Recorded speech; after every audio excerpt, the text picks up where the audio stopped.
আসসালামু আলাইকুম এভরিওয়ান, সবাই কেমন আছেন? আরেকটি ভিডিও নিয়ে চলে আসলাম। আশা করি সবাই ভালো আছেন।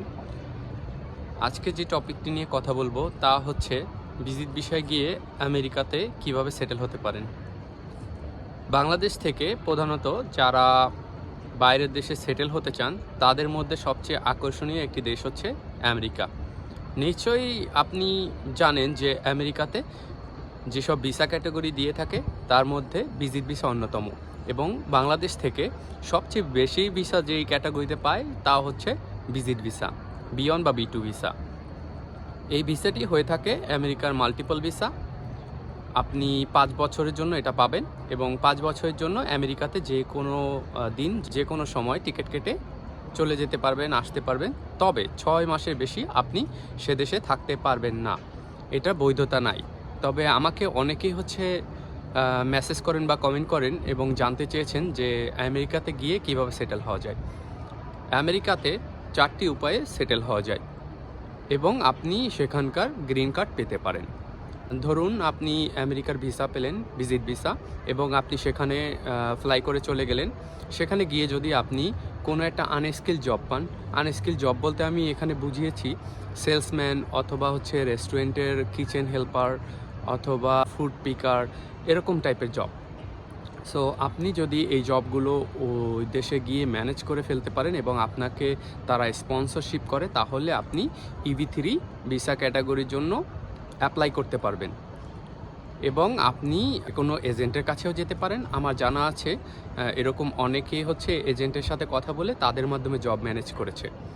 তো আপনি যদি এভাবে একটি জব পেয়ে যান তাহলে আপনি ওখানে বৈধ হতে পারবেন। আর সেই প্রসেসটি করার জন্য আপনার জন্য লয়ার আপনাকে একটি সার্টিফিকেশন ইস্যু করে দিবে, সেটা হচ্ছে I-140। এই সার্টিফিকেটটি ইস্যু করে দেওয়ার পরে আপনাকে বাংলাদেশের থেকে প্রসেস করতে হবে। তারপরে আপনি ভিসা নিয়ে ক্যাটাগরি চেঞ্জ করে আপনি আমেরিকাতে বৈধভাবে থাকতে পারবেন এবং গ্রিন কার্ড পেতে পারবেন।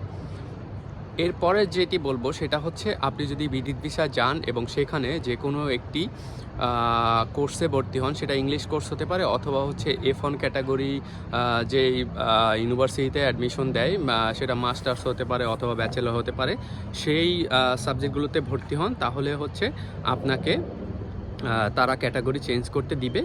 তবে সেক্ষেত্রে আমি বলে নেই, আপনাকে হয়তোবা আমেরিকা থেকে বের হয়ে বাংলাদেশে মানুষ আসে না, আপনি হয়তোবা কাছাকাছি দেশ মেক্সিকো গিয়ে আপনি এম্বাসি ফেস করে ভিসা গেইন করে আপনি আসতে পারেন।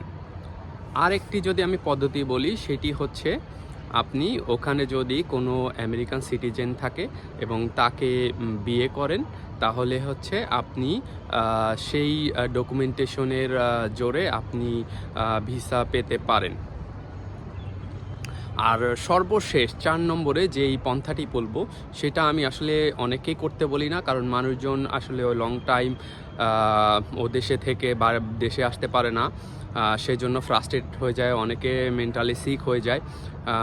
তবে আমি পন্থাটি বলে দিচ্ছি। পন্থাটি হচ্ছে অ্যাজাইলাম কেস করা। অ্যাজাইলাম কেসটা কি, আপনি বাংলাদেশে কোনো পলিটিক্যালি হ্যারাসড হয়েছেন, বাংলাদেশে আপনি থাকতে পারবেন না, আপনার জীবনের ঝুঁকি আছে, সেজন্য আপনি পলিটিক্যালি অ্যাজাইলাম করতে পারেন, পলিটিক্যাল অ্যাজাইলাম।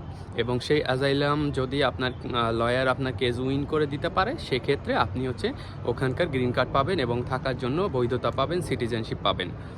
তো আজকে এই ছিল আজকের আলোচনা।